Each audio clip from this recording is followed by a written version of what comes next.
you go. All right. We're official. Okay. All right, we're going to call the meeting to order at 6 p.m. tonight. Shannon, can you start with the roll call? Sure. Mr. Castillo? Here. Mr. Carciopolo? Here. Mr. Barney? Here. Mr. Feldman? Here. Mr. Gukowski? Here. Mr. Little? Here. Ms. Ross? Here. Mr. Smith? Here. Ms. Williams? Here.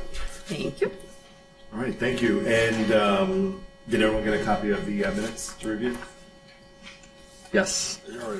Do we have a motion on the table to accept the minutes? Make a motion to accept the minutes. We have a motion. Do we have a second? I'll second. We have a second. Any discussion on the motion? I'm sorry. Who made the motion and who was seconding? I made a motion. Thank you. Thank you. And no discussion on the topic? Right. All right. Stop talking. I think we're going to call the roll then for this one, right? Yep. Mr. Carciopolo? Yes. Mr. Feldman? Yes. Mr. Castillo? Yes. Mrs. Williams? Yes. Mr. Smith? Yes. Ms. Ross? Yes. Mr. Little? Yes. Mr. Gukowski? Yes. Mr. Barney? Yes. All right. Audience participation. It might be suggested just to say also present and name everyone else that's okay. present. Perfect. Can we name everyone else who's present? Do I do it or does? So then you could also, say also present, we have here Matt Lottery, Shannon Collins, Peterson, Okay, perfect. so I guess I just did that. Into the records. Yeah, just so, it's on record, so she knows who's here. Okay. We have with us the Twinsburg mayor, and we have Councilman Post. We have the clerk of council, Shannon, and we have Mr. Van Zandt here with us, the law director, in our chamber. So I think we're going to just move on to old business. And if we want to go back to Article 1, Section 3.2. And this is where we left off, right? Correct. Yeah.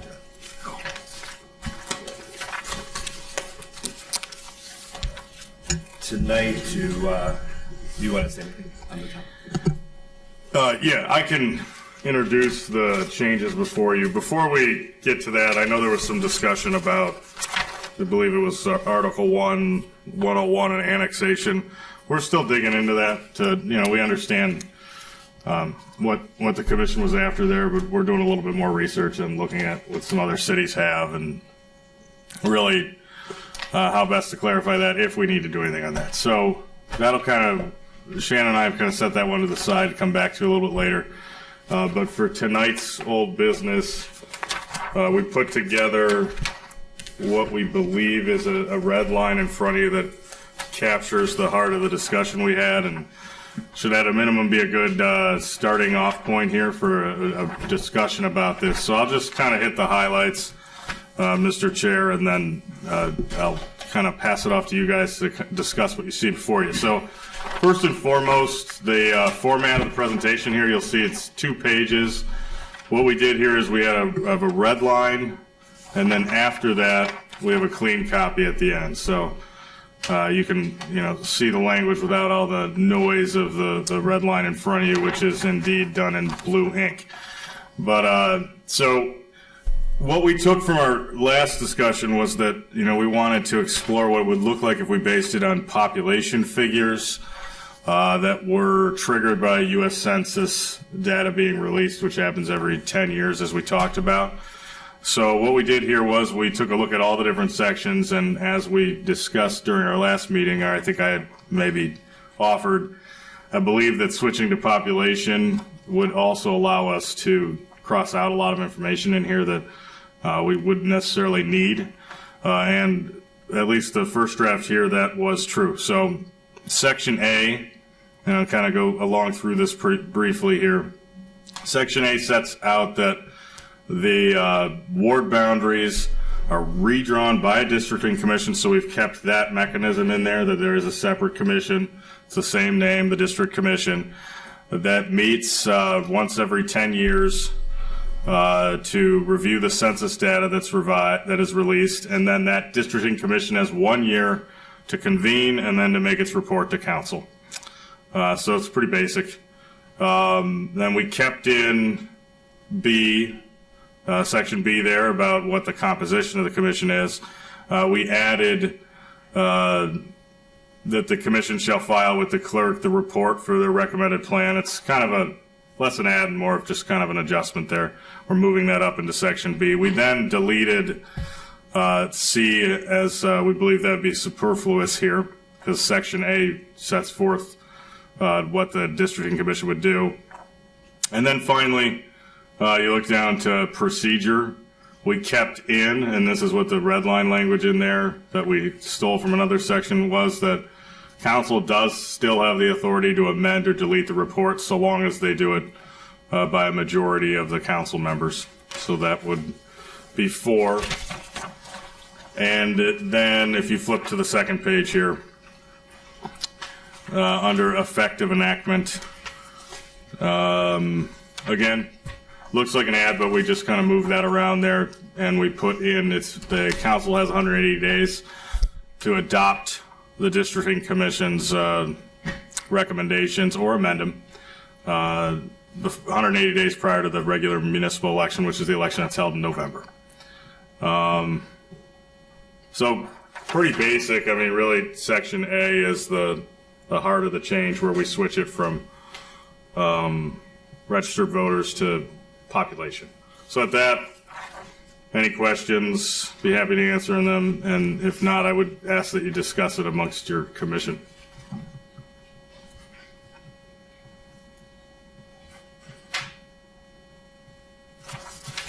Did everybody get a chance to read?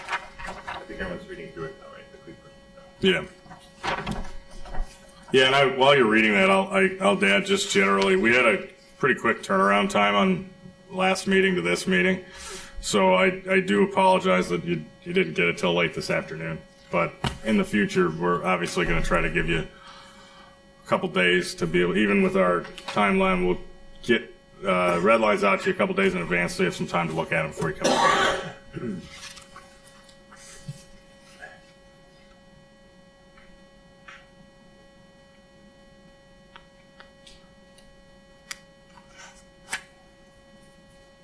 think it's cleaner.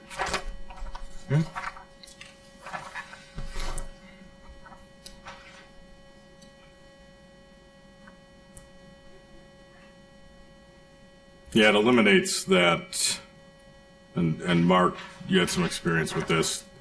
It eliminates the no more than 10% variance between the smallest ward. It eliminates that, which becomes kind of a cumbersome. I believe I used to joke with Mark's commission that I felt like we were buried under some terrible word problem from middle school, because every time you shifted something, you were stuck with a new calculation that was necessary. So it eliminates that, and it just sets forth a pretty simple charge, which is to take the population data and make the wards as close to equal as possible. So approximately equal. They don't have to be equal, but they have to be approximately equal, and then forward that recommendation on to council. So I think it's a much simpler exercise for Mark and people like Mark who will sit on that commission in the future to standardize out the wards by population. So it is cleaner on that front, Mr. Post. Does the commission have any discussion points on the new language? We could also, if someone goes home and reads it later on, we could always go back to it next time and be like, no, I looked this over, I read it closer, if someone does have anything, so we just keep moving forward. Are we able to do that throughout the whole process? Mm-hmm. Okay. Yeah, that's a great point. That we're not. If you say right now that you don't have any thoughts on it, you want to kind of let marinate with it, digest, and that's fine. I mean, really, at the end of the day, it's our last meeting when we collectively decide to vote to pass on the collection of recommendations. That's the legal action, the operative action. And, if at any point during this process, you as an individual want to bring something up that you want to bring back to the table, note that with the commission members. Clerk will put it onto the agenda, and we'll take it up at the next meeting. So this isn't a final decision today. We can move right on and I think dive into the especially- language. I think especially with red line items, because you're seeing them, maybe for the first time, and you want to process them, so Yeah, but I think for now, I think just move on and keep reading, just. to Yeah, expedite that time. makes sense. All right. Everybody agree with that? Okay. I would just add that don't hold your thoughts to the last meeting, otherwise we'll be here forever. So as you have thoughts on it, let me know. We'll get those added to the agenda so they can be discussed as you guys have thoughts on them, okay? Just a question. With this change being based on population, I'm anticipating that would be consistent throughout the charter, and I'm not an expert on the charter itself. Are there any instances where what we're changing here doesn't impact something else coming up? Not to my knowledge, no. Okay. I mean, The whole charter anyways. yeah, we Yeah, but will go through it, It's but one of those, Ripple effect. we have one of those moments of, oh, now we gotta go back to 3 and, yeah, I think that, I don't know if this is exactly your question, but I think it'll be helpful with a comfort level. Within section E of the proposed charter change here, you'll see that we set forth the rule for when these new wards and boundaries will supersede the old ones. And it says, as of the date of the enactment, these new wards and boundaries are going to supersede the old ones for all purposes of the next election. So anytime wards and boundaries are mentioned later in the charter, we would be able to look back onto this section E and say, okay, here's the date that we had the old wards and the new wards. So I don't foresee any conflicts. And frankly, when Shannon and I sit down and we discuss what happened at the last meeting, that's one of the first things we do.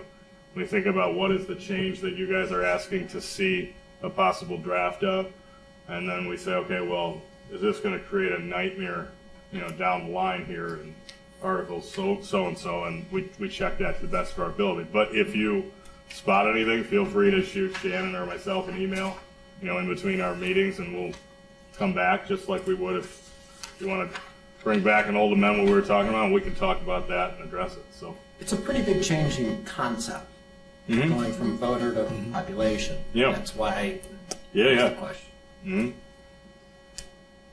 And I wonder if it's possible for us to, and we talked about it last meeting, but game that out and see how it would look right now with the most recent census data.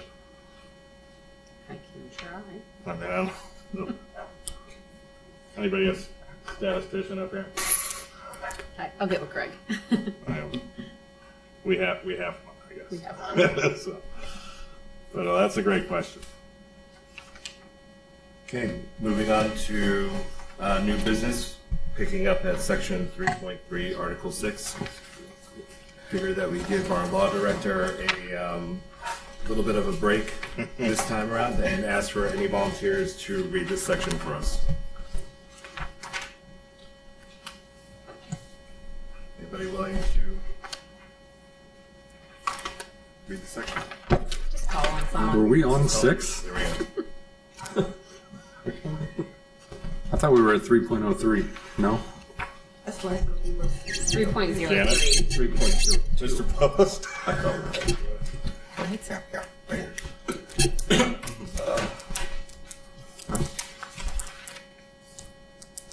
So we're at section 3.03, council Correct. qualifications. Correct. Okay.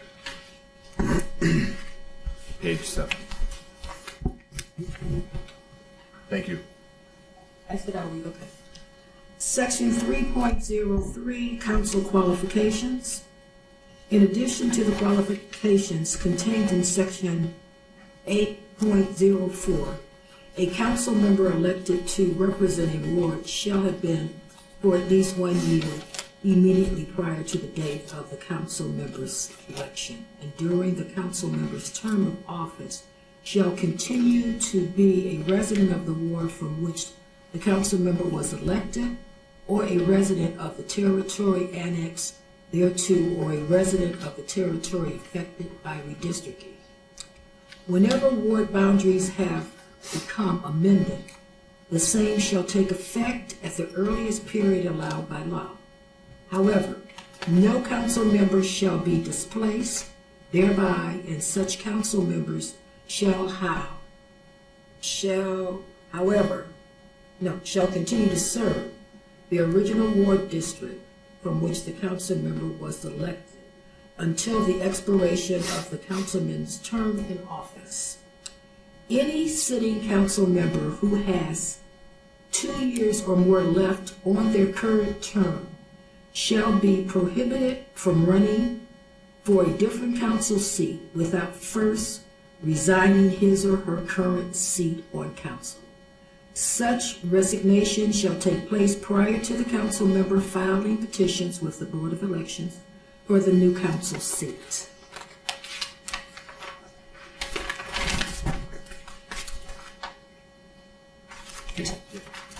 Continue or? Continue. Section 3.04, election of president of council. Council at its first regular meeting in December of each calendar year shall elect one member of its as president of the council for a term of 1 year upon concurrence of a majority of members elected or appointed to council. At the same meeting, council shall elect a vice president of council for a term of 1 year upon the concurrence of a majority of the members elected or appointed. 3.05, removal. Editor's note, Section 3.05 was repealed by charter amendments passed November 4th, 1980, which erased Section 9.04, providing uniform standards for removal of all city officers. Section 3.06, vacancies. Any vacancy in the office of council member, except as otherwise provided in this charter, shall be filled by appointment by a majority vote of the remaining members of council. If any such vacancy in the office of council member is not filled within 30 days, the mayor shall fill such vacancy by appointment of a person qualified under the provisions of Section 3.03 of the charter. The appointee shall hold office for the unexpired term of the member in whose office the vacancy occurred, or until a successor to such vacant office is elected and qualified as required by this charter. No one person who resigns or is removed from office of the council member shall be reappointed for the balance of the term of office from which the member resigned or is removed. A successor to the vacated council seat shall be elected by the electors of the municipality in the event the vacancy occurs in the office of the councilman at large, or by the electors of the ward in the event the vacancy occurs in the office of the ward council member at the next regular municipal election for such seat, provided that 1. Such election occurs more than 2 years prior to the expiration of the term of the office vacated, and 2. Such vacancy occurs more than 60 days prior to such election. And it was amended November 2000 and November 2018. Real simple. Well, just ask Mike, me. you should stop. They're mixed up. Well, you can ask in any further discussion or any points. Well, I figured we could get through a few of them instead of going over. Does anybody have any points? Well, that was all the council sections. So Yeah. I think that was it. We should go through that part. There's more. There's more councils. That's council meetings. It goes in the council meetings. Does anybody want to have a conversation on Section 3, the parts that we just read? Or see an item that needs to be addressed? One of the things we changed a couple of years ago was 3.03. We said that if any council member, correct me if I'm wrong, who has 2 or more years left in the current term, That's right. we didn't want them jumping seats. They couldn't run from one seat to another seat. And the reason for that was you can't have one person who's, let's say, has a specific ward jump to a at-large or vice versa to align themselves for a better position to run for mayor, or because if you run for mayor and it's not the end of your term, you lose nothing. That was we wanted that if you're going to run for another position, You have to resign your position first and then run. Correct me if I'm wrong. Right. We spent a lot of time on that. We spent a lot of time on that. It kind of just puts an end to some of the political games that. Have there been examples of that happening in the past? Yes. Yes. It's happened before. Yes. Yes, that way if you run for a position and don't get it, you lose nothing, because you're still on your council seat, so that was why that was put in, that's all I want to say, thank you. Is this consistent with the? Any additional items for discussion? Yeah, we will. The only question I have, so currently, as I've watched, there's nothing that doesn't say anything or it's sort of silent. So what I've seen is, someone makes a motion, elects a council president for 1 year, and then is there anything in there where, we try to give each council member an opportunity to be president over the terms? That, you'll find that in the rules of council Okay. that council creates. Okay. Yeah, we do have a rules of council. All right. And we did address that, and it was on a rotation basis. Yeah, that's Just what I to was- make it fair. Because when I first got on council, it was not fair. Right. There was one guy that was the president for 3 years in a row, and the rest of us, I never had an opportunity, ever. I was on council for over 6 years and never got the opportunity to be the president of council. But now you're mayor. Look where you're sitting. Yeah. I guess that's right. He who laughs last. Yeah, right. Look at you now. Yeah, where do we go from there? All right, so that's all I have for that. We can keep reading if nobody else has any other questions. You want to keep doing it? Okay. Section 3.07, meeting of council. All meetings of council shall be open to the public and in accordance with section 121.22 revised code of the state of Ohio.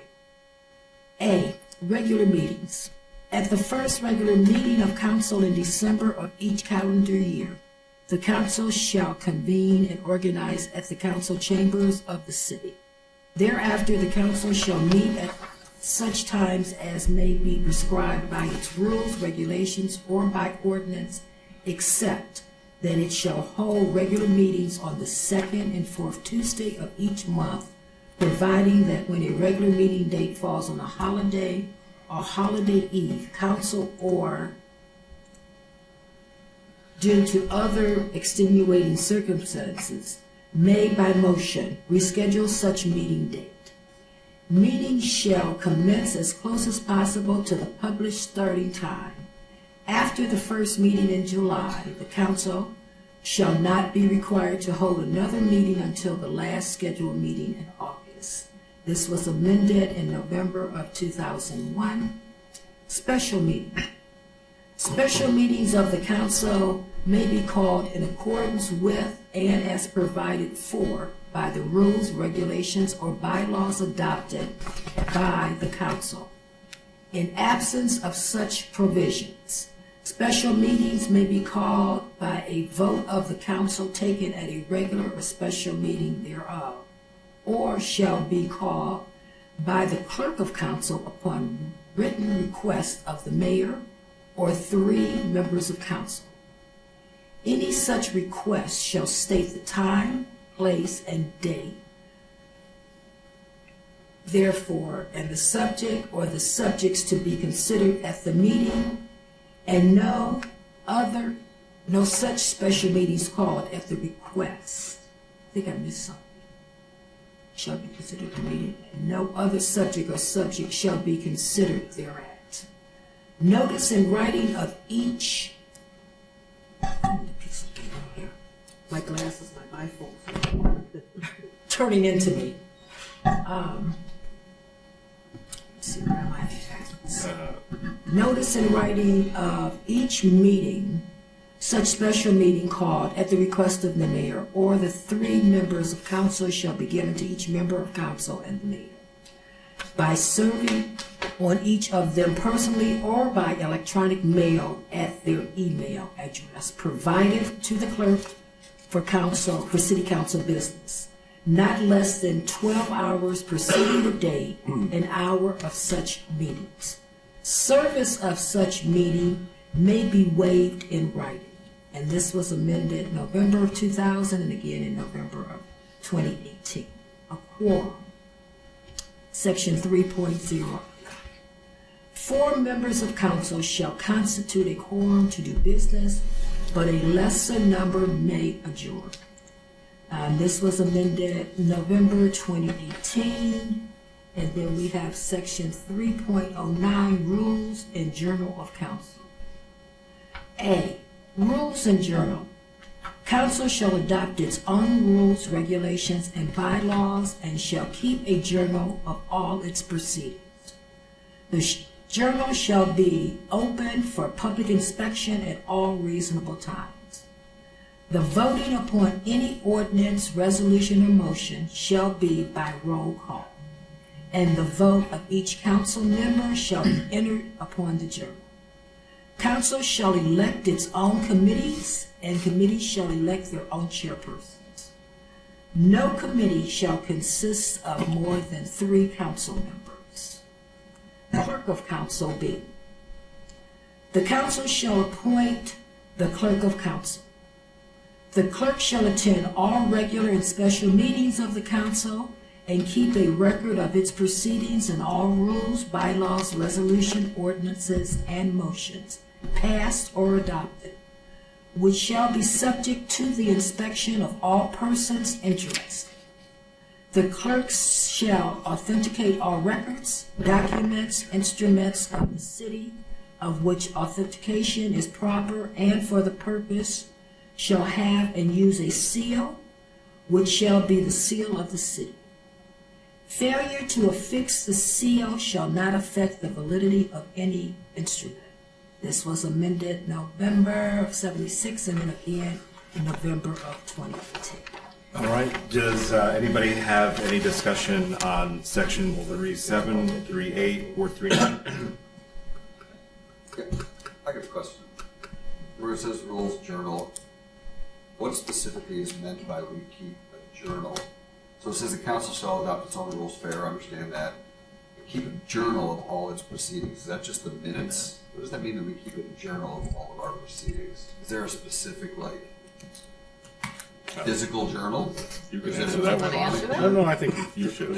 She's the holder of the journal. She's the journal keeper. I mean, what is, I mean, I don't even know. Some leather-bound books. It's a record of all actions taken by council during meetings. So in addition to the minutes, I also keep a separate like Excel spreadsheet for easy access that basically records every vote that council has taken on any legislation. And for the most part, I just keep on there like if somebody dissented from it and everybody else is considered a yes on that. So it's a very quick, I could go back and tell you what you voted, everything Sam voted on since I've been the clerk and how we voted. So if that's what, you know, when it says journal, it's a record of the actions taken by council. Perfect. That's all I have. And I had a question about the appointment of the clerk of council. So if the council doesn't move forward, let's say, with an appointment, you're terminated? That position is terminated, or they bring somebody else in? Somebody answer that. I want to know. I mean, because it's just it seems standard that you would appoint the council, or the clerk of council. But once she's appointed, you're appointed until, we have had in my history here, we released one clerk. But we, of course, replaced her with somebody else because we needed a clerk of council.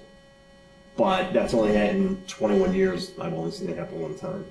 But that's more administrative. It doesn't happen from the dais. You know, everybody shows up and then it's. No, that happens. The council does that. We would advertise, and that's how we found Shannon. Well, she was working across the street. Been here. Yeah, in the fitness center. And I believe we may have posted it or something, and Shannon applied. Yeah, she's only in 21 years. She's my 4th clerk. Yeah, 4th clerk. He's a mayor now. Yeah, You're a mayor now, Mr. Scafidi. the city's 4th clerk that I'm aware of. In 21 years. Although it says the mayor is part of council. Only for certain. Only for sure. I'm just saying, Yeah. it says it in there. Which is what I mean. You were speaking by your council years, right? Yeah, exactly. I think it's also, it might seem obvious, but it's also illustrative of the fact that the council is the employer of the clerk of council. So this is the one position I would say. I think, yeah, the only position that the council is the employer of or the supervisor of. And that line right there, the council shall appoint the clerk of council. It's clear that the mayor, myself, well, there's a lot of overlap in the day-to-day operations. At the end of the day, it's council's appointment, like the mayor was saying, and it would be council's decision to terminate. It She wouldn't works be, for them. yeah, it wouldn't be the mayor's decision. So Right, she works there's a for the lot council, not baked the- into that one line. The only city employee that doesn't ultimately report to the mayor.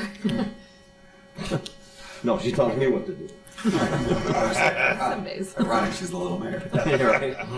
In the tried. special meeting section, there's 2 instances where it says written request of the mayor or 3 members of council. What's the significance of 3 members? Why isn't it 4? Why isn't it 2? No, I don't want to speak for everyone. I was going to have to respond. well, I was going to say, in my experience, and this may be different than what Mr. Post is going to say, but I will say, looking at other charters, that A is the charter commission's call, so you could raise the requirement to 4, but I've generally seen 3, and the reasoning behind that is in a council of 7, if you're able to whip up 3 individuals who want to hold a special meeting, that's generally considered enough of a core or a mass interest in moving forward that special meeting. Or it can be done, sometimes it'll be at the individual call of a council president or at the individual call of a mayor. So I've seen a few different things, but I would say that 3 members getting together, approaching the clerk and signing off on ordering a special meeting is pretty standard. And I think, like I said, it's just to signify that a critical mass of council wants to move forward with holding a special meeting. Yet in section 3.08, they're defining a quorum at 4. I believe the reason for only 3 to call a special meeting, because if 4 were speaking outside of council chambers, that would be considered a meeting. Therefore, only 3 of them can say we want a meeting, because if a 4th one joined them to say that, that would be a violation of the Open Meetings Act. Well, Not could be. necessarily. I mean, it could be. And it just keeps that Like, gray completely away by saying that. yeah, you would never accidentally violate the Open Meetings Act if you only need 3 of you to get together to discuss it. That's what I meant So to say. we can all, at council, we can all hang out together anytime as long as we don't discuss council business or city business. So if we're at a holiday party together, we're all allowed to be at a holiday party together. We just can't discuss business. If we're discussing business, you cannot have more than 3 people. Even when we set up meetings here, like when we interviewed the new finance director, we had to only have 3 people at a time interviewing because we can't have 4 council members together, or it's a violation of the sunshine, because we have to have it open to the public. Thanks. And I was going to say, I went through and highlighted what the new things were that went in from this old one. And the new one for us is the electronic meter. That wasn't in there before. So that's the only thing that was in that section that went in, so that I would know what was new. Yeah. Matt, did you say that special meetings, 3 people can be a quorum? That's not how it. No, they can call Can it. call. They can call it. 3 Okay, council I thought I people heard have you to Yeah. come say meeting. They can call it. No, they can call it. We're on the same page. Let's keep reading. Adam, do you want to take the next section? I'm sorry, Angela. Section 3.10, ordinances and resolutions. All legislative action by council shall be by ordinance or resolution introduced in written or printed form. On passage of each ordinance or resolution, the vote shall be taken by yeas and nays, entered upon the journal, but this shall not apply to the ordering of an election. No bylaw, ordinance, or resolution of a general or permanent nature, or granting a franchise or creating a right, or specifically authorizing the expenditure of money, or the levying of a tax, or for the purchase, lease, sale, or transfer of property, shall be passed unless it has been fully and distinctly read on 3 different days, unless 5 members of council vote to suspend this rule. Whenever council is required to pass more than 1 ordinance or other measure to complete the legislation necessary to make and pay for any public improvement, Section 9.02 of Article 4 of this charter shall apply only to the first ordinance or other measure required to be passed, and not to any subsequent ordinance and other measures relating thereto. Ordinances or other measures providing for the appropriation of current expenses of the municipality or for street improvements petitioned for by the owners of the majority of the footfront of the property benefited, and to be especially assessed for the cost thereof. Where's my spot here? Sorry. And emergency ordinances or measures necessary for the immediate preservation of public peace, health, or safety in the municipality shall go into immediate effect. Such emergency ordinances or measures must receive a vote of 5 members of council, and the reason for such emergency shall be set forth in one section of the ordinance or preamble. All other ordinances or other measures, except those subject to referendum, shall go into effect upon passage or at such other time as may be provided therein. No action of the council in authorizing the surrender of any of its powers or in granting any franchise or in contracting for the supplies of the municipality or its inhabitants of the product or service of any utility, or the municipally or owned or not, shall be taken as an emergency measure. Except as otherwise provided in this charter, the adoption, rejection, amendment, authentication, and recording, time of taking effect, and signing of every ordinance, resolution, bylaw, or measure shall be in the manner provided by the laws of the state of Ohio, as the same applies to the city. Amended November 6, 2018. 15 days. Thank you. Any discussion points? All right. Do you want to just finish this out? Sure. Next week? Do you guys understand what an emergency is? Yep. Explain one. Give us an example. So we, everything is read 3 times, so that way there's time for public participation and for the community to hear it multiple times. But if there's something that needs to be done very timely, so we want to, like we just bought some fire trucks or whatnot, we wanted to get that bid in right away because next month the price of the fire truck could go up. So we'll put it on emergency so we can order it right away, so we don't have to read it 3 times and wait a month and a half, because next month we know the cost of the fire trucks will go up. So we want to order it right now. Or something with the road program, we want to have the road program fixed right now. So we say it's called suspend the rules, and so instead of reading it 3 times, we suspend the rules and put it on its 3rd and final reading. And so we'll, pass it first we'll call it an emergency, and then we will vote on it as an emergency, so that way it passes right away instead of 3 reads. That's all that is. Good. Section 3.11, powers. All legislative power of the city and the determination of all matters of policy shall be vested in the council. Without limitation of the foregoing, the council may by ordinance make provision differing from the general law with respect to A, the time and place of the regular meetings of the council, subject to the provisions of section 3.07 of this charter. B, the method of calling special meetings of the council. C, the method of giving public notice of the enactment of its ordinances and the adoption of its resolutions, and any other of its acts or proceedings which it deems proper to publish. D, procedure for making public improvements and levying of assessments, including the procedure of combining 2 or more public improvements in one proceeding if council finds that it will be economical and practical to undertake improvements jointly. E, the making, advertising, and awarding of contracts, except as provided in section 6.03 of this charter. F, such other general regulations as the council may deem necessary, including regulations as to the custody and the use of the clerk of council of an official seal, which shall be the seal of the city, amended November 7, 2000 and November 6, 2018. Going? Section 3.12, non-eligibility to hold office. No elected official shall become a full-time employee or appointed full-time official within 1 year after leaving office. Amended November 2nd, 1976. Also amended November 6th, 2018. Does anybody have any discussion points on 3.11 and 3.12? What they changed in 311? Do you know? So I have a question. When you see the amendments were kind of put in from the last charter, the reason I asked is, was there something that directly caused that to happen? So when you see staffing and I just said the same. I said, what did we change there last time? I just said So, So we were, so just so you guys know, the whole section went on the ballot. That's why you see it, that November 6, 2018, after each section, Yeah. or of that, or each article, or section in the article. But the only things, and when I sent you guys the red lines, the only things that changed were, there was changes in 303, and that's the one Mr. Post spoke about earlier, about not being able to, switch over to a different council seat for political gain. The other change in that section was to the special meetings to allow for the electronic notification, which Ms. Williams spoke about. The other change to that section was in 3.10.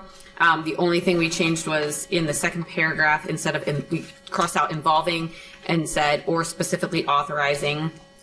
And then, in also 310, they changed, Members of council. there was, it just, unless 5 members of council voted to suspend the rule. So those were the only changes for that whole section, even though every one of those sections has a revised date. Not everything was changed. But the whole section, the whole article went on the ballot. That's why you see that date after each section, even though there weren't changes to that section. Why do we not, if we have dates by every specific section, right? Is that because you have to vote on the whole section, not just section? Like, So you know what I'm saying? Like, you why can do put this? just a section on the ballot, but whatever the voters voted on, so they voted on the whole article, so everything in Article 3 was voted on. Therefore, that's why that date changed for all of them, because we put it on as a full, it was one some of ballot that, issue. they could also be due to the codification agent. So we send everything down to American Legal, and I've noticed in my years that sometimes they'll put the date just where they want to put it after sections. So sometimes it's just how they organize our code online and where they put the dates. Okay, thank you. Is there any additional discussion points? Yeah. Chris, would you mind reading us through the Article 4, the mayor? Sure. Article 4, the mayor, section 4.01, election of mayor. The mayor shall be elected by popular vote of the electors of the city and shall devote full time and attention to the discharge of the duties of the mayor's office. This was amended November 7th, 1989, and again on November 6th, 2018. Section 4.02, mayor, the tenure and qualifications for office. Under A, the mayor shall be elected for a 4-year term. B, the mayor shall have lived within the corporate limits of the city for a period of not less than 2 years immediately prior to the date of the mayor's election and during the mayor's term of office, shall continue to be a resident of the city. This was amended November 2nd, 1976, November 7th, 1989, and November 6th, 2018. Section 4.03, removal. There shall be no removal of the mayor except through the recall provisions of Section 9.03 of this charter. It's amended November 5th, 1985, and again on November 6th, 2018. Section 404, vacancy in office of mayor. A, when the mayor is temporarily unable for any cause or reason to perform the mayor's duties, the president of council shall become the acting mayor, but shall not thereby cease to be council member. B, in the event the office of mayor shall become vacant for any reason, the president of council shall thereupon become the acting mayor and serve for the unexpired term if such term is not if such term is not in excess of 6 months, or shall serve until the filling of such vacancy by the electorate of the city as set forth in Section D below, but shall not thereby cease to be a council member. If the president of council is unable or unwilling to serve as acting mayor, the vice president of council shall thereupon become acting mayor and serve for the unexpired term if such term is not in excess of 6 months, or shall serve until the filling of such vacancy by the electorate of the city as set forth in Section D below, but shall not cease to be a council member. C, when neither the president or vice president of council is available or willing for any reason to perform the duties of acting mayor, then council, by a vote of the majority of all members of council, shall elect one of their members to serve as acting mayor, and such member shall serve for the unexpired term if such term is not in excess of 6 months, or shall serve until the filling of such vacancy by the electorate of the city as set forth in section D below, but shall not cease to be a council member. D. In the event of a vacancy in the office of mayor, and the unexpired term of the mayor is in excess of 6 months, the office of mayor shall be filled by the electorate of the city at an election. The election to fill the vacancy in the office of the mayor for the remainder of the unexpired term shall be held at either the next primary election or the next general election, whichever comes first, after the expiration of 90 days after the vacancy occurs. E. In the event that any individual becomes the acting mayor as a result of vacancy in the office of mayor, such acting mayor shall be entitled to be compensated in the same capacity as if he or she was duly elected to the position. Any council member that accepts the position of acting mayor shall be permitted to do so in a part-time capacity at the pro rata compensation rate as if he or she was full-time.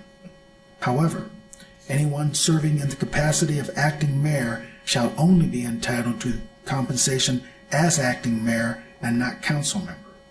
This provision shall not apply to any temporary absence or incapacity of the mayor as contemplated in section A above. Amended May 8, 1984, November 4th, 2014, and November 6th, 2018. Real quick, if you hear those sounds, it's because someone might be putting their phone really close to the microphone.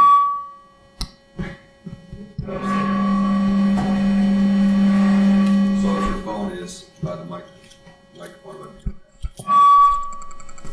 my phone's on me, I'm holding it over here.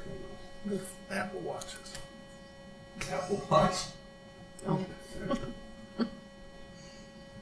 Anyways, that's the story there. So, God, my phone doesn't even do that. It can't be me. Are you sure it's the phone? I don't know. Do you want to talk about this? Does anybody have any questions, first of all, about that section? The mayor and the office, removal, replacement? I probably have more questions than anybody because I just went through it. It was a very cumbersome process, okay? But I sat with Mr. Vizana, I sat with Shannon, we talked about it, we had meetings about it. I don't know how to make it not so cumbersome. And only because it wouldn't affect me anymore. I went through it and it's over, thank goodness. But if it ever should happen again, I was appointed in July, and then immediately I had to start circulating petitions that were due to the Board of Elections by the beginning of August. So it didn't give me much time to really do anything. So I hit the road and was getting petitions signed, turned in my petitions, they were accepted, I was on the ballot. I had 4 people running against me, so now I got to wage this campaign. So my first, from July till November, was spent really not doing the job, and I was doing it part-time, because I kept my other job, and being paid pro rata, I didn't receive the full compensation. So that was that was a tough period, trying to also, work my regular job, be the mayor, and campaign all at the same time. It was a difficult task, but we did it. And the way I felt about it, then once November came and I was elected, the next stop was May. Okay, we have a primary here for the mayor's office only in the city of Twinsburg, which, in my opinion, we tried to get rid of that twice and it failed. But so next stop was I have to run now. I get elected, I'm sworn in as the elected mayor in December, and then I have to start by January because my petitions for the May election were due in February. So here I go again with more petitions, more signatures, more turning into the Board of Elections, and then another election that I have to go through. Fortunately, nobody ran against me. So I was unopposed. in the May election. That's why you will not see it, an election for the mayor on the May ballot when you go to vote here. And seeing as nobody opposed me, you know, it worked out in my favor that I'm going to be the only one on the ballot this November. Because now I have to run, see, I only finished 1 year of the former mayor's term after I got elected. That was a 1 year. So I got the few months, then I had a 1 year election for a 1 year term. And now I have to run again for the next 4 year term. So I'm fortunate enough that nobody ran, my name will be the only name on the ballot. But yeah, I was constantly a lame duck mayor, you know, from the time I was appointed till the few months later that I was elected until now. Had there been an opponent for me in May, I would still been a lame duck mayor because it was only a 1 year term. So you had a mayor for, you know, July to November, November to May, and, you know, that could have changed things right there, you know. So it was difficult, it was cumbersome, but I guess when you look at it, it was fair. I just thought that possibly once you're appointed I was appointed in July, that it should have been for the unexpired term, in my opinion, of the mayor. So that should have lasted me till November of this year. Granted, should I have had to run? Yes. But I was July to November, I had to run in an election. And then, you know, that opened the floodgates, I believe, because everybody felt that it was an open seat, which it was, because I wasn't elected to it, I was appointed. The elected mayor was in Florida. So, you know, that just, it opened it up for everybody. And, you know, it is what it is. So that was my only concern, but. Summarize that. Yeah, can't that be streamlined in some way? Because that was a lot, but there's, you know, the timing in here, there's no way to. Mayor, you say something? Yeah, you were Well, on the I was last just gonna- charter review when we discussed it. Do what? You were on the last charter review when we kind of came up with this. I was. Spent a lot of time. Yeah, we spent a lot of time. I mean, so having gone through it now and we kind of saw what it was, I mean, would changing it from 6 months to 1 year make sense? Well, I think that maybe to fulfill the unexpired term of the mayor that resigned. Okay. Right, as long as that term does not exceed 1 year, right? Yeah, I mean it would have exceeded 1 year because I was appointed in July. So for me, it would have meant that I was the mayor until November of this year, until the election, and then what happens happens. But Right, okay. I would have had to run in May because it fell in the election year. I would Right. have to run for in the primary. So it would cut out that one step of having to run in November, Right. run again in May, and then run again. That's 3 elections in less than a year. I mean, would you ever consider like That's a lot of time. And, you know, truthfully, I'm not complaining, but for anybody that wants to do this, it's a lot of money. Because Well, and that's running what I a was gonna citywide bring up. election is not cheap. It If you're going to do it, if you're going it to do it can right. change the potential candidates that would run, because if the term is so short, they're campaigning the cost of a campaign, and then they're campaigning again, and then they're campaigning again, and that's going to take people out just for the fact that they can't afford to run. Yeah, I would So have we're had limiting, I would have 3 campaigns. no offense, Sam, but we're limiting the field by the way this is written. Well, you would also limit the field by the primary Right. that's coming up this May. That's the same thing. You would have limited the field. But people are making a decision based on, I can't afford to run. Let me say this. I know that, how do I say this without, I'm not trying to be arrogant about it, but, you know, my numbers were very good in the November election, let's face it. And a couple of my opponents called me after the election was over and said, look, you know what, we were going to run in May, but once we saw the numbers, they chose not to run. Okay. So, you know, which was good on my part, but I mean that cut some of the opponents out right there. And then I think there are 2 more that just, you know, they really didn't garner many votes, so they cut themselves out. when I read this, the two new things are D and E. Those are the new things that were put in. Am I saying it correctly, Shannon? In 2018. Yes, The that's- rewording. There's a couple other little things in A, B, and C. And But I'll say about the election, I think it worked out the way it was supposed to, the way it's written in our charter, to the community's advantage. It separated the wheat from the chaff. You had to make a conscious decision. If you're running for public office, be it a council seat, are you willing to give up your seat? That's part of how the change was before. When you don't have anything to lose, then you have all kind of, and I'm gonna use the word yahoos running, and it becomes a real issue. I watched, because you know how concerned I was about the 3 elections. I really felt that it's kind of unfair to you, but then as a voter, I felt it was fair to us. Because when we make the decision, who do we want to see? And I don't know if I would want somebody to take a temporary job or mayor's position for longer than 6 months. I want to be able to see what you're doing and then pull out a petition and run for office. What happened with you winning, the numbers were great, and it made people think about it. And people made a conscious decision. I don't care whether it's the city of Twinsburg, city of Akron. I got a friend running in Akron now. He's raised almost $500,000.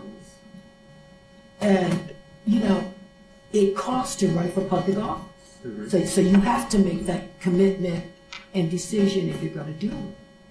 And it's not always fair. But our charter protects the residents, I mean. And I'm not suggesting any changes, truthfully. At first I was, but before we even started the charter, you guys gathered for this. But after reading through it, and we read through it, and we looked at it and talked about it, and it was probably the best way to do it. It's a cumbersome thing. And I guess the moral of the story is, if you really want it, then go through it. That's the way to get there. That's what our charter says. And you're running to, be the chief executive of this city, and this is our charter. We all live by it, so we all have to live by it. And so, again, I'm not suggesting any changes at this time. However, for the first 3 months of you being acting mayor, you're running for mayor. Exactly. And then you become mayor and you're running again. Right. So how much, I get your point where how much are you being mayor and how much are you being candidate? Right. Well, And that's what stopped my vision, my vision for the city. I couldn't take the staff in this building or anybody and, all right, here's what we're going to do now. This is the way that the city's going to run. Because that could have been short-lived. And then they got to, so I wasn't, I really was careful with what I did here for until November when I got elected. Well, that's what stood out to me. What stood out to me about the whole thing. We all blame David. My only thing about the process was, you were elected as a council member and then appointed. Correct. And you weren't really able to be mayor while you're running. And you had people that are running. I'm not IT. That if they were running for a 4-year term may not have run. But it's, I'll be mayor for a year and see how it goes. I don't know. Is that the best for the city? Just to say, hey, I'll throw my name in. I don't know. I'm not sure what you I would suggest, but I don't know. My thought is, if you're chosen as mayor because you're, president of council, I think that if it's under 18 months, like you had it, I think you should be appointed for. You shouldn't have to run for the remaining year of Ted's position. I think that if you were appointed, so you got appointed in July, right? I think it's asinine to have to run again in November. And for us to sit here as a city and say, well, we can see how you're doing in that time. There's no time to see, there's no time to even do anything. Well, it takes a year or two to see what someone's really doing. Well, that's where my initial thought would be, if it's a 4-year term, right? If it's more than 2 years, half the term, I could see running, Right. you know, having an election. Right. That's more than 50% of the term. Right. 18 months, That's why I said 19 18. months. Yeah, I mean, That's why I said if it's 18 months or under, you know, I mean, then you should just finish it. You shouldn't have to run yeah, it. if it's less than half of the term, Right. that's, I mean, I don't know, that's I guess what I would think is 18, 24, I'm reasonable. with you. Yeah, somewhere in there, right? If it's 3 years, There's okay. a 6-month qualifier throughout this section, and I'm hearing what everyone's saying. I'm not sure how that impacts what we're talking about here. You know, if it's in excess of 6 months, there's plan, or less than 6 months, there's a procedure. If it's greater than 6 months, there's another procedure. And even when we talk about Section 8, when it says the mayor is temporarily unable, is that something that's between 1 day and 6 months? You know, Are you talking about 18? Why is it? Not my phone. It's not. It's not the phone.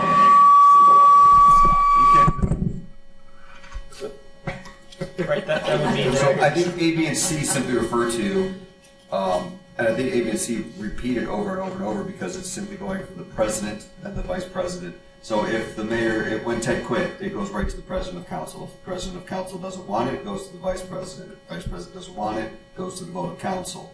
And I think all of those simply refer to, you know, the 6 months, more than 6 months simply refers to letter D, to the 6 months. And I think that Right, so 6 months or less, it's 6 months or president, less. President.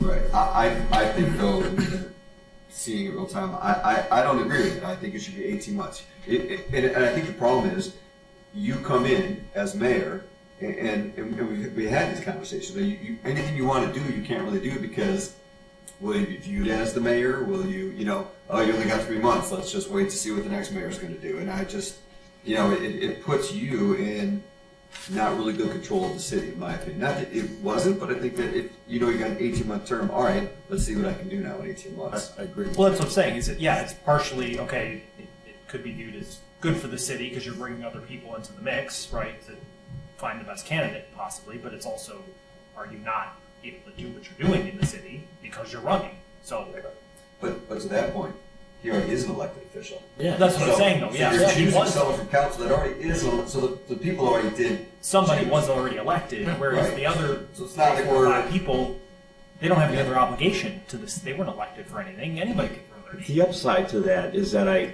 continue to maintain my council seat during that period, Right. from July to November. So I was the mayor, I was the councilman, I was working my other job, I'm campaigning, and so I got to maintain my council seat, which is not up until this November. So had I lost in November, I would have still been the Ward 1 councilman here, and I would have had to run this year in an election to fulfill the Ward 1 seat again. So, I mean, that was the good side of it. That, so there was some positive. It was a lot, that's all. It was just a lot. And again, I'm not suggesting any change. I am. Well, whatever, that's something you What guys. about if you end up with filling a term that is 18 months or somewhere thereabouts? If that's the case and it ends up being a longer term, what about council appointing someone else to then take your council seat or that person's council seat so that there isn't that much overlap? This way, if someone doesn't like what the mayor is doing, council seems to have quite a bit of sway with what happens in the city, then council would still keep the ship afloat if something seems to go haywire or the appointed mayor is not what people perhaps hoped they would be. Well, the council did appoint my seat after November. Okay. So there is somebody sitting in the Ward 1 seat right Right, now. but you won, so you were elected. Correct. technically. Then I'm talking about like for this, if somebody is, You extended the yeah, timeline. if this goes from 6 months to 18 months, and then there's that overlap of that person having that position for 17 months or something like that. Like, would you have wanted to be council and mayor? No, that was difficult to do, to be a councilman and a mayor, because there's a fine line there. I sometimes I wasn't comfortable voting because I was the mayor, but I'm also councilman, and I'm voting on, and then the next day I'd come back and have to sign a contract that I just passed the night before. So that was a little, yeah, a little conflict for me. But a period allows for the, do they need to be done to get to the big goal? Mhm. You know, it's a brush rush for me because I saw what you went through. But in the bigger picture, the 6 months allows everyone to really decide what they're going to do if they move. And you're right, somebody said it earlier. I mean, I had some people that didn't want to recognize me as the mayor Right. from July to November. Yeah. They said, you weren't elected, you were appointed.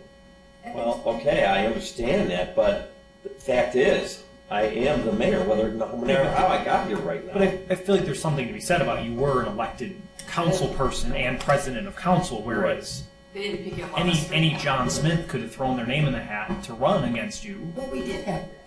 Right, and they weren't elected to anything, so yes, they have every right to run, but Well, and just because president of council is the person who's acting mayor doesn't mean that they have to accept it either. Like if they're unwilling, it can go to vice president. So I mean, there are options if the person doesn't want to commit that much. Now, to that extent, I wonder, do you still make mayor a full-time position at that point, or do you still allow it to be part-time? If they're going to be in for 18 months or 2 years, I think you still have to allow part-time. But that's a long time. it's a long time. That's a long time. That's 6 months. or you say it's full time, but then if somebody's unwilling, then you Yeah. Right. you know. I mean, because if you're doing 18 months or 2 years, whatever it is, I mean, yeah. I mean, that's a big step for someone to be, especially having a rotational presidency. It's a big step for all of a sudden, like, now I have to quit my job and be mayor. The whole goal of making it longer would be to make it more permanent, right? So Right. you have to, in theory, make it full time. Yeah. So I think that there would be some amendments to be made as far as how the position. I mean, it's not just a matter of changing the time. I mean, I think there's things to consider like that. Like, is it full time or part time? I also think you held 2 seats, mayor and council, I did. which I have a problem with that. Like I said, that was cumbersome too. Right, but I'm voting. it's cumbersome, The but next day I got to sign. it's like you're being held accountable by yourself to yourself. Hey, Sam, what do you think? If Checks and One balances. council person can't I know. have any It's the action. checks and balances of the same person, not checking and Right. balances. I think being appointed in July and running again in May would have been appropriate time. Thank you. I agree with that. And not running again in November. Because that really, if you think about it, that's ridiculous. Right. Because and like you said, you're an appointed official, you're head of council. It's not like we're asking somebody off the street, hey, you want the job? Right. You've been in there. So you look at July and you say, okay, the next real election is in whatever May. time period, 14, 15, 16 months. I think that would have been fair. And I think we need to address it. But what would you do with my job at that time then? So At now- that time, you give up your council seat. Well, what about my Become mayor. regular job that I held? Well, that would have well, I think that's where it's it says, because you have to make the decision if you want to serve. So at that point, I would have to make Yeah. a decision to Yeah. say, I'm giving up my job. I know that in May, at the primary, I could be out. Bit of a that's- risk. Yeah. That's the risk It's a risk you would that I have to take. I take. get it. So maybe the wording is 12 months from May. If it's 12 months to the primary date in May, then we go back 12 months. So you were appointed in July. So let's say you were appointed in April, right? If you're appointed in April, then maybe you do a November election, right? But if it's after May, then it's within 12 months of that primary, then you don't have to run until that primary. So if you're appointed in July, like you said, you just go in May. If you're appointed in, But there's not always, it depends on the year, there's not always a mayoral primary. It just happened to be that this year, can't you have an emergency election? Can't you do an emergency yeah, election? I guess you can. You can do an emergency election. I thought you were using that to define a time window. So you're saying 12 months from a primary? Do either of you guys know off the top of your head, like, what other cities do in these scenarios?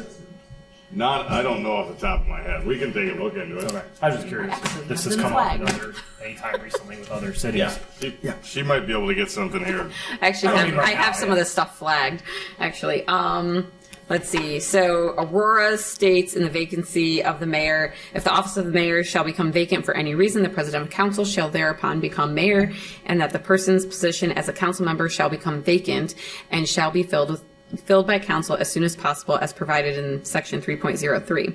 If the vacancy occurs more than 2 years remaining in the mayor's term, a successor shall be elected to complete the unexpired term at the next regular municipal general election. The individual who as president of council became mayor in the interim may be a candidate for the office of mayor at that election.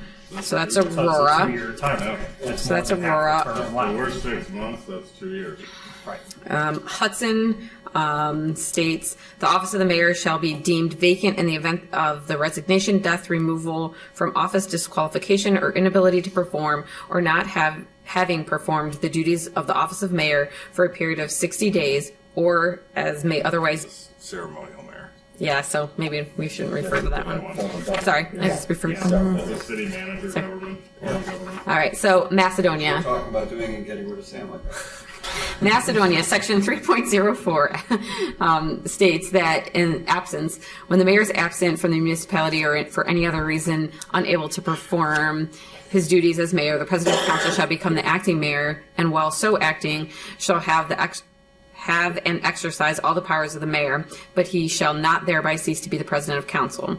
In the event of the president of council is absent from the municipality or for any other reason is unable to perform his duties as acting mayor, the vice president of council shall become the acting mayor, and while so acting shall have all the powers and duties of the mayor, but shall not cease to be the vice president of council.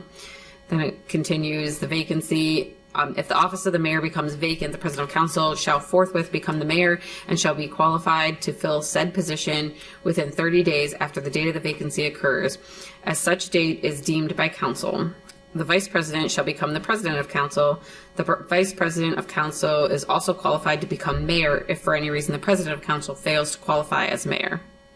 When the president or vice president of council ascends the position of mayor, he shall serve as the mayor until the successor is elected by the voters and qualified.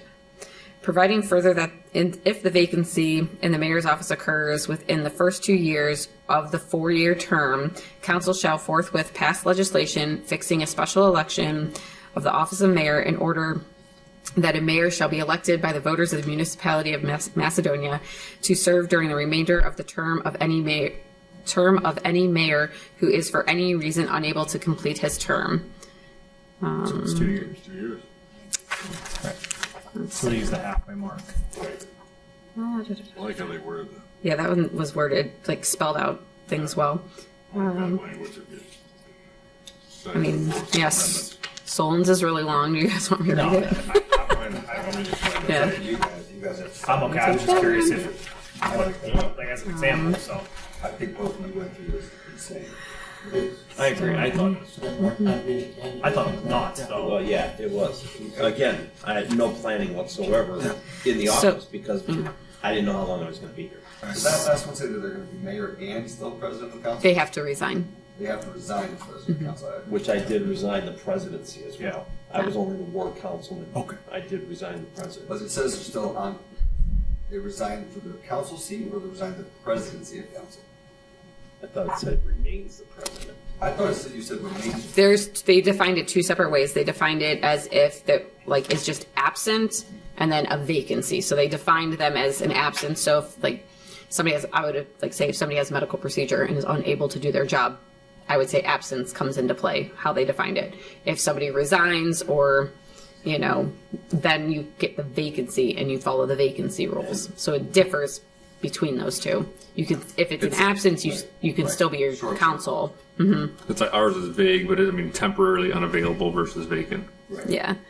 So, go ahead. I was going to say Stowe, I found the one line in Stowe. It says, if the general election is further removed than 1 year from the date of such vacancy, a special election shall be. So that's 1 year. And what did you find? Which is 60 days. And Solon,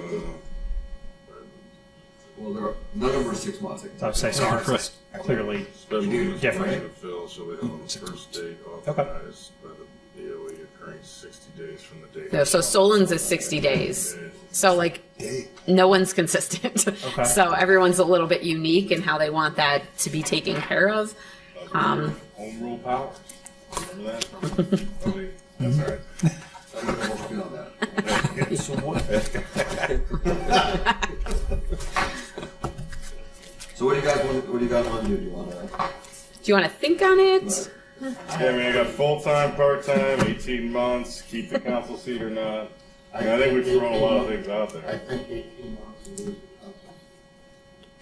Okay. That's up to you guys. Well, Sam was July, which was That would be- August, July, October, November, which was 16 months. Sam was 16 months. You could kind of use that as a reference, right? July was 16 months prior. So let's say it was 2 years. Then how would it have worked? What would 2 years been? November. The previous November, which means, Yeah.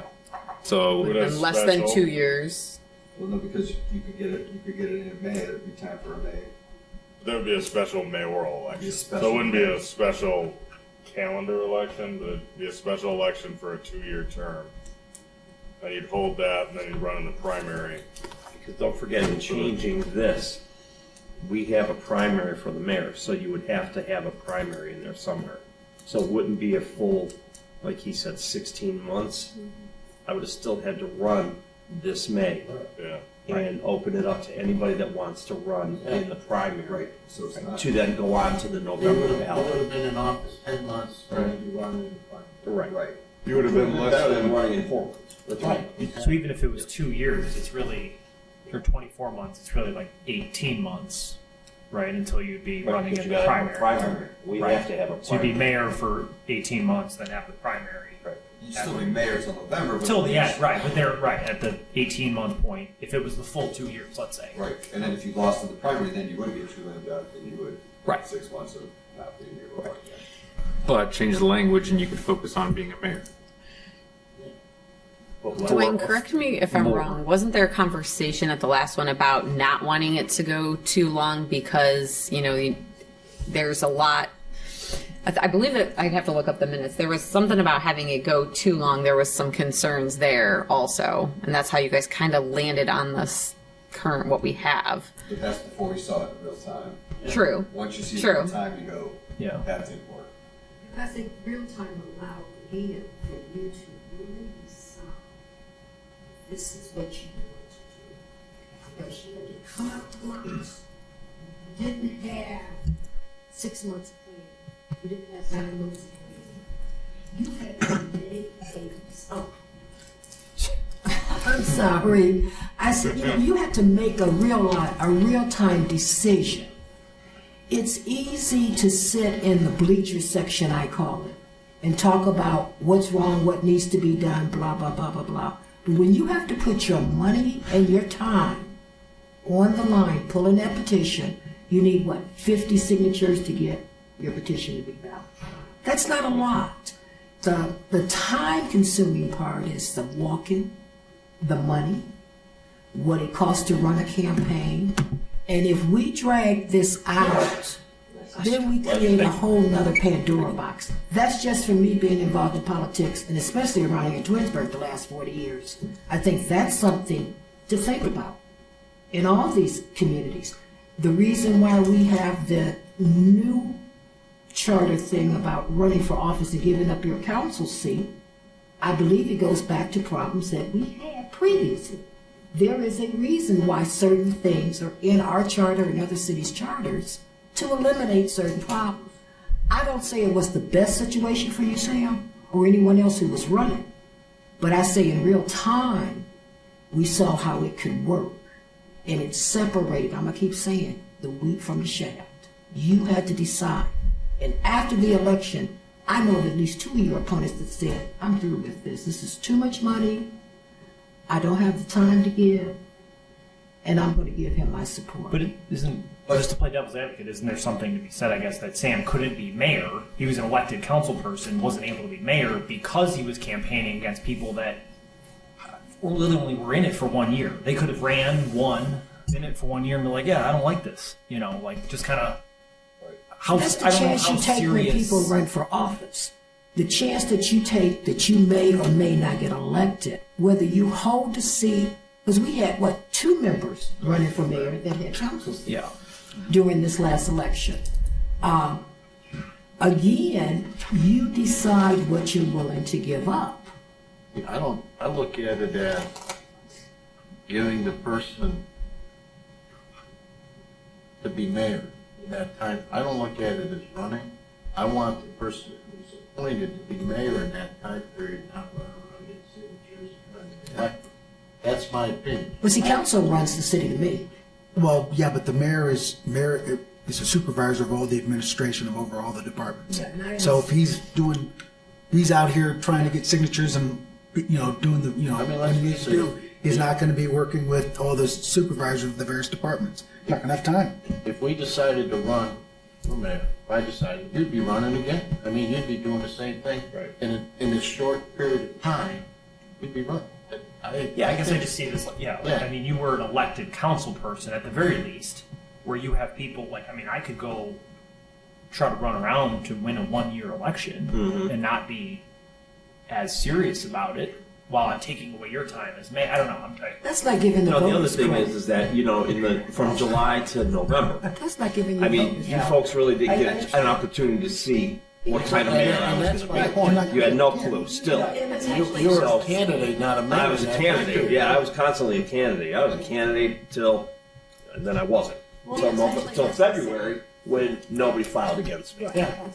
Yeah, Sheila, I told us to your point about the voter side of it, but also I guess I'm just asking from there being a mayor who's able to focus on being mayor side of it. And that's where I'm at. I don't know how you weigh it too. Well, realistically, when you're running for re-election and you may be a city mayor, Sure.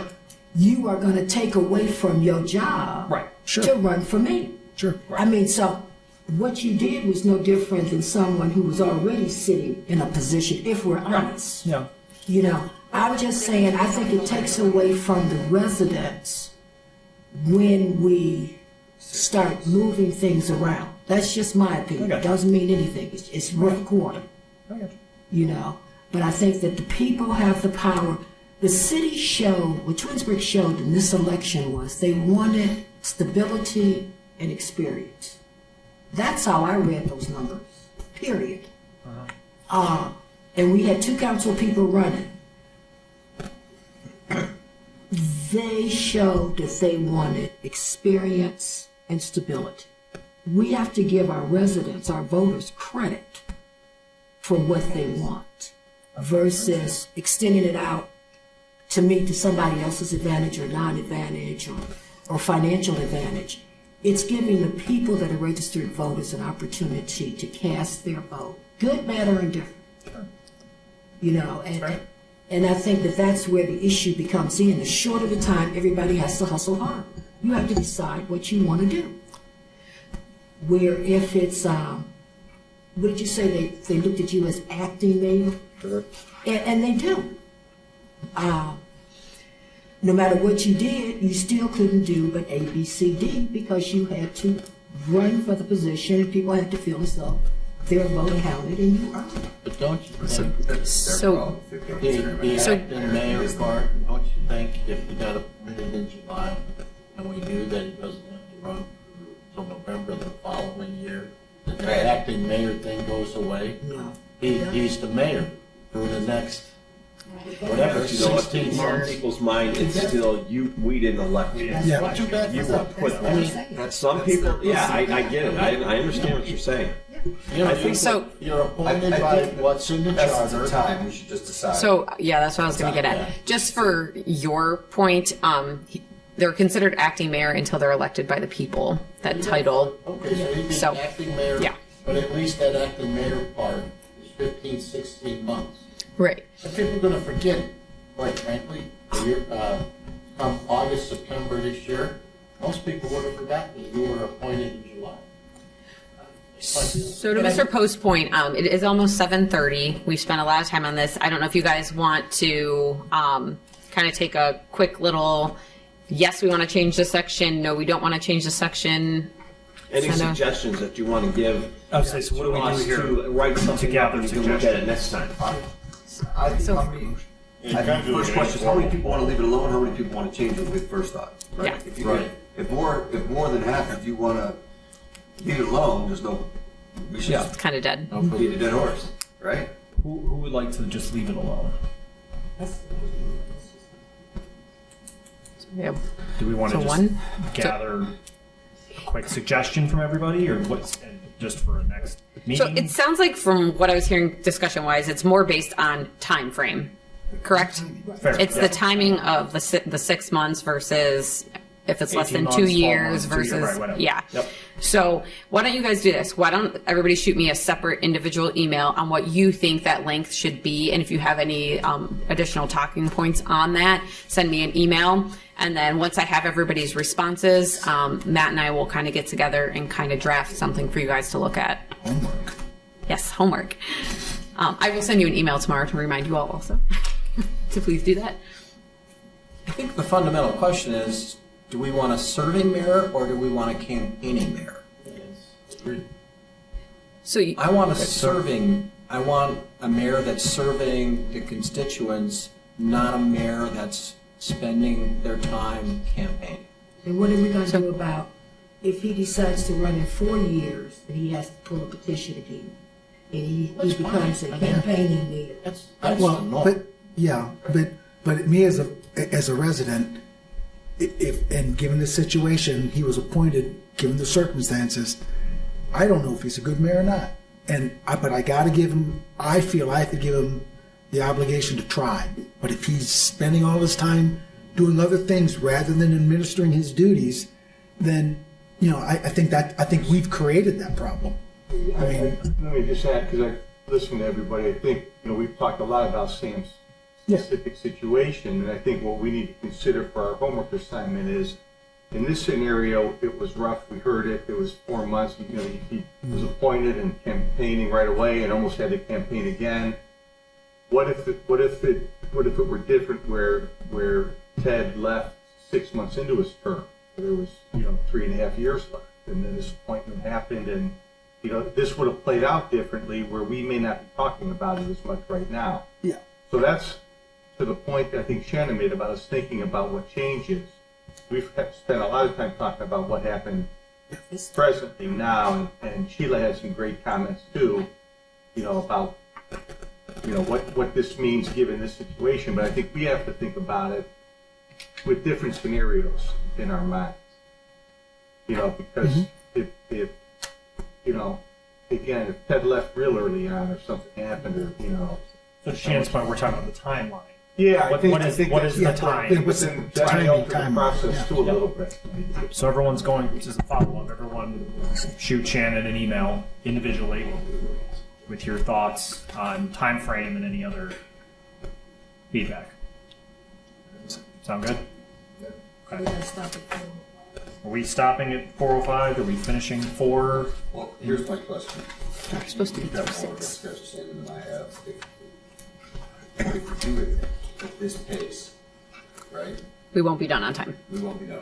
I don't know if you guys are comfortable sticking it out for another half hour tonight, but if the goal was to get through section 6, sections 5 and 6 are super short, so it's mainly this next section regarding the mayor that is going to take a minute, but I don't know if you guys, do you want to read it out loud still like we have been, or do you guys want to, it's kind of up to you guys. I think you should say, it's my suggestion, I think you should say it's okay, because we're not gonna finish when we need to.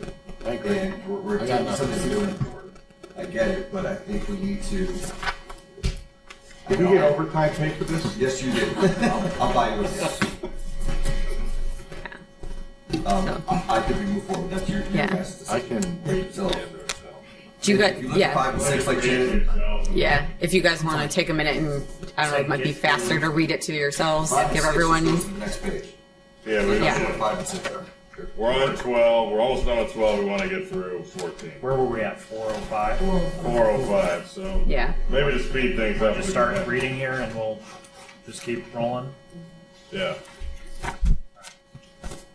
Section 405, powers of the mayor.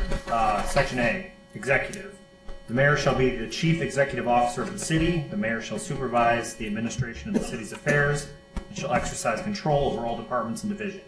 The mayor shall be the chief conservator of peace within the city and shall see that all laws and ordinances are enforced therein. The mayor shall be responsible for the preparation and submission of the annual estimate of receipts and expenditures and appropriate measures, and shall at all times keep the council fully advised as to the financial condition and needs of the city. The mayor shall recommend to the council such measures as the mayor deems necessary or expedient. The mayor shall see that all terms and conditions imposed in favor of this city or its inhabitants in any franchise or contract to which the city is a part are faithfully kept and performed. The mayor shall serve as director of public safety for the city, and he or she shall serve in capacity unless and until the mayor appoints another individual to serve as the safety director. Subject to the provisions of the civil service regulations and the provisions of this charter, the mayor shall have the power to appoint, promote, discipline, transfer, reduce, or remove any employee of the city, except A, those required by this charter to be elected, and B, those whose term of office may be fixed by this charter. All appointed officers shall serve at the pleasure of the mayor. Members of all commissions shall serve at the pleasure of mayor and council. The mayor shall review annually the wages of all city employees and appointed officers of the city and submit the mayor's recommendations to council. Unless otherwise provided in this charter, the mayor shall execute on behalf of the city all contracts, conveyances, evidences of indebtedness, and all other instruments to which the city is a party. The mayor shall have custody of the seal of the city and may affix to any of these said instruments. The absence of the seal shall not affect the validity of any such instrument. The mayor shall be recognized as the official and ceremonial head of the city government, governor for military purposes, and by the courts for the purpose of serving civil processes. The mayor shall have his or her office at City Hall. Does anyone want to take B?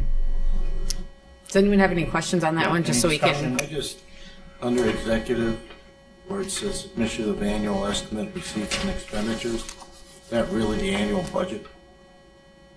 Yeah, it means the same thing. Yeah. It's just a verb. Right. The way it's written, I changed the annual budget. That to me sounds like something written all the time. It probably was. Yeah, right. All right, I'll make a note of that. If we touch on this Yeah. chapter, we can look at that. Someone want to read B? Okay. I'll do Go for it. Legislative. The mayor shall be entitled to a seat in the council, but shall have no vote therein, except the mayor shall have a vote on appointments to all boards and commissions. The mayor shall have the right to recommend and introduce legislation and take part in the discussion of all matters coming before council. Every ordinance passed and resolution adopted shall be signed by the president of council and other presiding officer and presented promptly to the mayor by the clerk of the council. If the mayor approves such ordinance or resolution, the mayor shall sign and return to the clerk of council within 10 days after its passage or adoption by council. But if the mayor does not approve it, the mayor shall deliver it within 10 days, together with the mayor's written objections thereto, and the clerk of council, who shall forthwith return it to council. The mayor's objections shall be read at the next council meeting and be entered in a full on the journal of council. The mayor may approve or disapprove the whole or any section of the ordinance or resolution. When the mayor disapproves any section of the ordinance or resolution, it may not affect the remaining sections of such ordinance or resolution, but otherwise the mayor's approval of the disapproval shall be addressed to the entire ordinance or resolution. If the mayor does not return an ordinance or resolution within the time limit provided in this section, it shall take effect in the same manner as if the mayor had signed it. When the mayor disapproves an ordinance or resolution or any part thereof and returns it to council with the mayor's objections, council shall, but not later than its next regular meeting, reconsider it, and if such ordinance, resolution, or section upon reconsideration is approved by the vote of at least 2/3 of all members of council, it shall become effective notwithstanding the veto of the mayor. Any discussion there? Good. Addition, the mayor shall have all the judicial powers granted by the general laws of Ohio to mayors of cities unless and until other lawful provision shall be made for the exercise of such powers. Salary. The mayor shall be entitled to all benefits currently afforded other full-time employees of the city. The salary of the mayor shall be 5% above the salary of the highest paid department head in the city, excluding the law director, as established by ordinance adopted by council. Should the salary of the highest paid department head increase in any given year, the mayor's salary shall not be reduced, but shall only increase at the same percentage granted all other department heads. Amended November 6, 2001, November 4, 2014, and November 6. Did a lot of talk. Any discussion there? Last time. Yes. Questions, discussion? Not being a government employee, I'm just stunned by the salary is set at 5% over the highest paid person. That baffles me. Yeah. Well, I'll say in the real world, not government. I mean, you would have something like that and you would identify a certain number of cities, comparable size to Twinsburg. You would look at salary comparisons of the mayors of those cities and that becomes your range. That's how the real world looks. Okay. I think because communities, the real world. yeah, I think because communities have their own charters that speak to how they do it, that you'd get a wide array of results back from that type of survey. But it'd be interesting to compare comparable cities, the size of Twinsburg, and what their mayors are being paid. To see whether it's Sam or the man on the moon, if they are being paid fairly, and it could be good or bad. It could be Sam's being overpaid. I remember there was conversation about this before you were involved in it. I think this was with Procol. I want to say this goes back to Procol. Goes back a while. Was it before that or right up in that area? Probably around that time. Yeah. And there was a comparison, like you said. I can't tell you what it looked like, but I remember when this was an issue.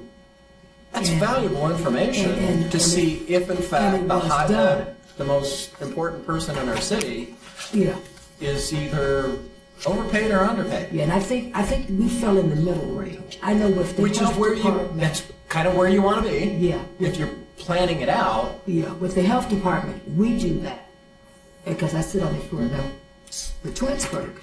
We look at 3 health departments, what the salaries look like, what the percentages of people are that they're serving, and we always fall somewhere in the middle. Is that what the school board does? School boards, everyone does that. Yeah. The only place where you get a higher salary, like you're talking about, would be like if you work in public education in the urban areas. Like I worked in an urban area, the war zone. Twinsburg couldn't pay me enough to come out here because they paid you for the war zone area, even to the administration. War zone pay. And so when people came to this area to work, they were willing to take a pay cut to have all the bells and whistles that come on the other side. So I think that when this was first done, I remember there was talk about it, and there was comparison done. I don't know who has that. I would think finance department probably was involved in that. It's not even set based on his salary or hers being mayor. It's the highest paid salaries department in head. areas. You guys. But they were looking at it, and I think they looked more at mayor's salaries than department heads. But this came before you. But you got to look at department heads, not the mayor, to be able to see if this is the best way to compensate the mayor. That's my point. I think we might. It's, So, the reason it's worked is because the mayor sets all the salaries for the non-bargaining unit employees, okay? And an elected official cannot set their own salary, okay? So I can't, council can't. When council votes a raise for city council, it doesn't go in effect until the next election. So, and our city council were staggered. So they could pass a raise for them now, but the folks that have to run this year and win in November, that raise goes into effect for them. The other three this year that are not on the ballot will be at a different pay range than the new ones coming in, because you can't vote for your own. That was the same situation that came in with the mayor. The mayor cannot set his own salary or her own salary, okay? It doesn't work that way. So the way that we fixed this so many years ago was that, okay, we thought it would be fair that the mayor then would be compensated 5%, because everybody would get a raise every year, except when we had, the years that we did pass raises. Bargaining units, their raises are built in. The staff, the administrative staff, their raises every year. I recommend, or the mayor recommends. So it was just a way to go ahead and be fair to the mayor as well, and say, okay, 5% seems to be fair over the top employee, because nobody wants. It certainly would not want to be working as the mayor here and have my staff making more money than me, then I might as well be a fireman chief. But But you used the term "seems to be fair." How are you? Well, it is fair. I mean, because Why isn't it 6? Why isn't it 4? It may not be. There may be other mayors that are making more. I think it's what works for our community. This is what we felt was fair. You guys think our mayor should be the highest? No, You're just saying, where did the number 5 come from? Is that?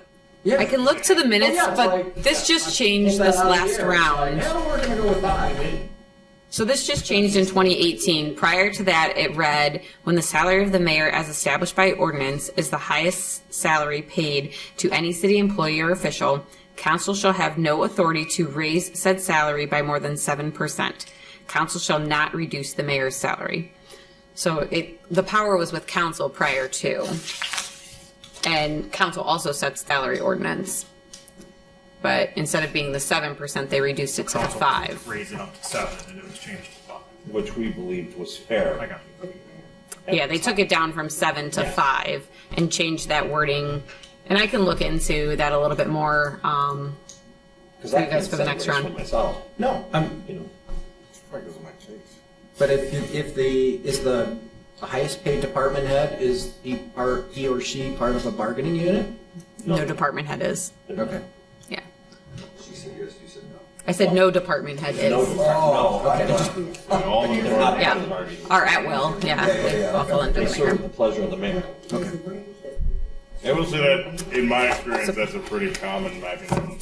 Elected officials cannot actually argue the case before the Supreme Court on this and was successful. Elected officials cannot give themselves raises. They also can't have their salary changed mid-term. So you might have heard reference to how the council members' salaries are set. Yeah. That's actually a pretty easy way to think about it. Like, we'll pass years in advance the salary increases for all the 2-year overlaps, and they'll only go effective at certain dates. And it's essentially a law that elected officials are held to a different salary standard than you normally would have in the private sector. So what you've seen cities do over the last 60 years, 70 years, is they've created mechanisms that essentially set the mayor's salary relative to this or that. So then they reduce or eliminate running afoul of the provision that you can't give yourself a raise. You can't set yourself. And when you're looking at your administrative staff, they know what the other cities are paying in their positions. Police chief, fire chief, economic development, finance director. They know what they're getting paid. So then that's up to the mayor to set that pay, which is, a fair wage for them, which then in turn gives the mayor a fair wage, at 5%. Yeah, would I like to see 10? Sure I would. But it's not realistic. you know, and should it be less? You know, that 5% is really, I mean, cutting it as far as I'm concerned, based on what the highest paid salary is. So is there any specific follow-up here that anyone would like? Or should we move on? I think we should just plow through reading 5 and 6 real quick. We good?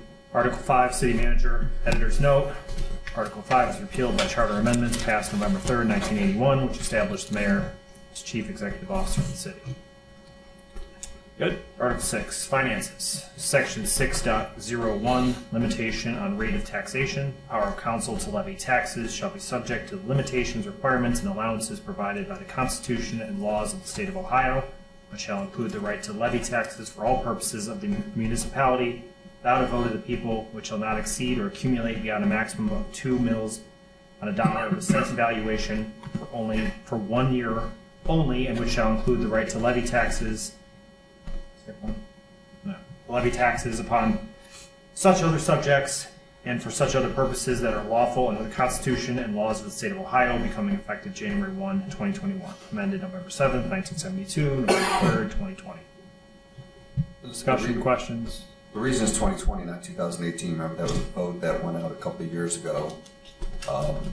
That people, the people had petitions signed enough to get that put on the ballot.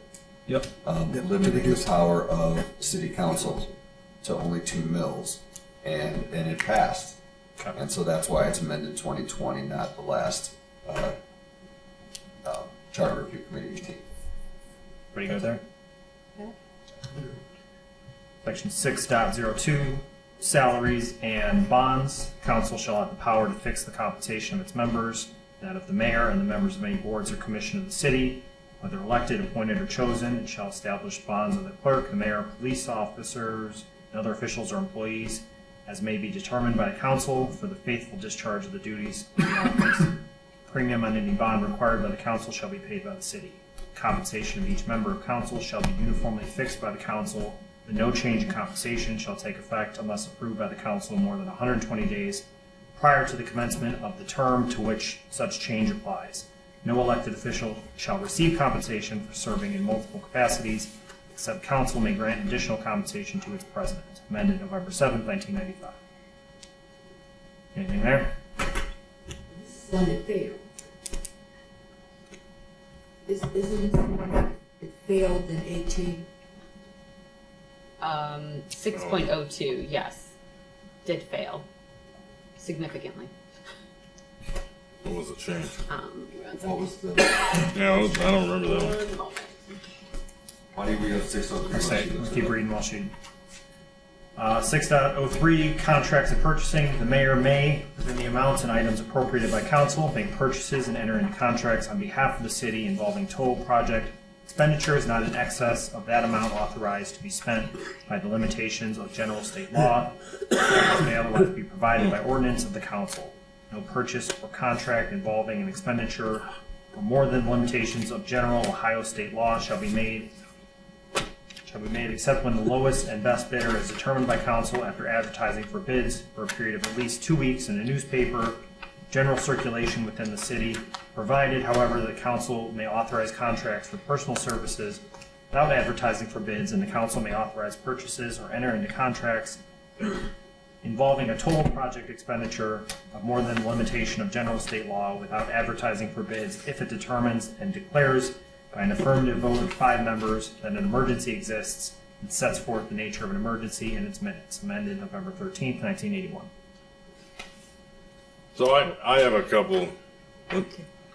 I have a couple revisions that I would request here in section 603. So first, you may remember you referenced personal services. I believe that's a little bit of an outdated reference. A long time ago, personal services generally in the law referred to things like legal services, accounting services. I'd say in more of the modern charters that I've seen, they've added in personal or professional services to be exempted from the competitive bidding. And the basis behind that is that personal or more modern professional services are services that you want to review the individuals that will be providing it as opposed to just setting something out for bid and hopefully getting the lowest and best. So that's one change that I think we need there.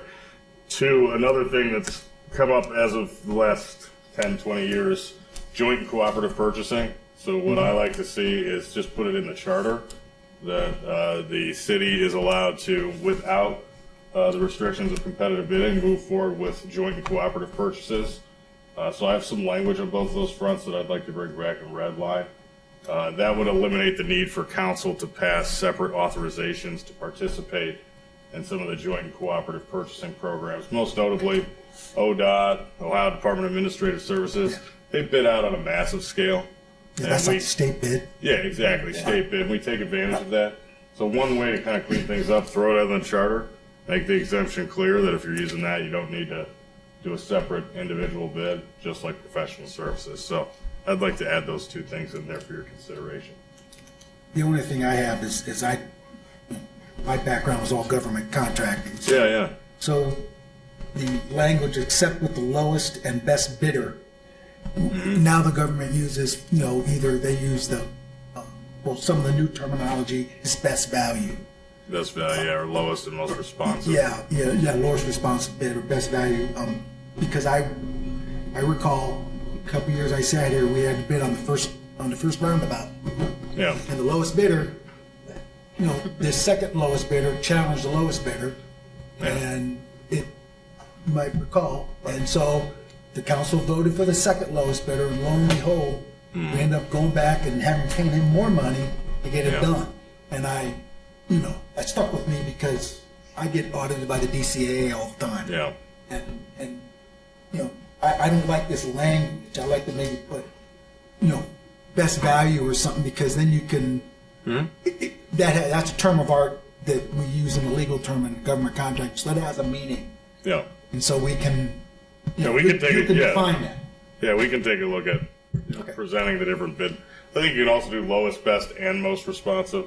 Yeah. So now you're giving the mayor's office 3 areas, to use your example, to object to the lowest cost. So then move to the second one. So let us take a look at that, because that's always a good. Hey, anytime we can make it easier for me to defend contract selection, I'm a happy guy. So let's look into that. What about the 2 weeks of newspaper? That's on mine. We need to take that out because we don't even have a newspaper within the city anymore. Well, with that too, we have spoke about possibly including also ODOT, and a lot of things are moving to online bidding. So it's not your coming here with your paper seal bid anymore necessarily. There's online options to do a fair bidding process. So somehow include that in this section also, so that opens us up to being able to move to that way of getting them also. Yeah, and this is squarely within our powers to create, whether it's the bidding standard, online notice, the stuff that I've mentioned about, what things we exempt from competitive bidding. You guys have the authority to recommend changes to that may differ from some of your experiences at the state law level. So that's squarely within our local self-government power. How we contract, that's something that we can really spend some time creating the best possible terms for the city. You and Shannon will put together a couple notes on that. Okay. Does anybody have anything else they want added in this section, or is there anything else for 603? We'll red line that. We'll look at it next time. Yeah, we got the notes on that. Shannon, was there 602? Yeah, so 602, going back to that, it did go before the voters as issue 33 last time. It did fail 2,949 to 4,789. The only change that was presented to the voters in 602 was they wanted last time to remove in that first and second line and that of the mayor.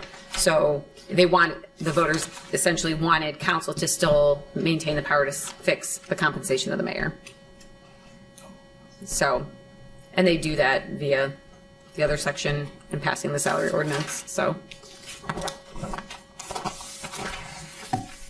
What any other last discussion or questions before we wrap it up for today? Good. Awesome. Shannon, Matt, anything else? I think we're, yeah. Next meeting is April 27th, 2023. Obviously, let Shannon know if anything comes up. Not attend. Other than that, is there a motion to adjourn? I'll make a motion to adjourn. Chris, or second? Adam? So we stopped at 7. We're done at We will, we will start with, 7:54. yeah, we will start with Article 7 next time. But I'm going to take a quick roll, guys. Mr. Feldman? Yes. Mr. Gakowski? Mr. Little? Yes. Mr. Carciopolo? Yes. Mr. Barney? Yes. Ms. Ross? Ms. Williams?